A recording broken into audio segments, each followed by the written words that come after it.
¿Se puede dejar de roncar? Dejar de roncar es posible y se puede lograr en poco tiempo. Los ronquidos y la apnea del sueño perjudican la salud y calidad de vida de las personas.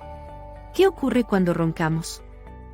Dejamos de respirar al dormir, despertamos con dolores de cabeza y mucho cansancio, que incluso perdura durante el día, disminuye el apetito sexual y se interrumpe constantemente el sueño de quienes nos rodean. Dejar de roncar, despertar descansado, ser más productivo y feliz, está al alcance de todos.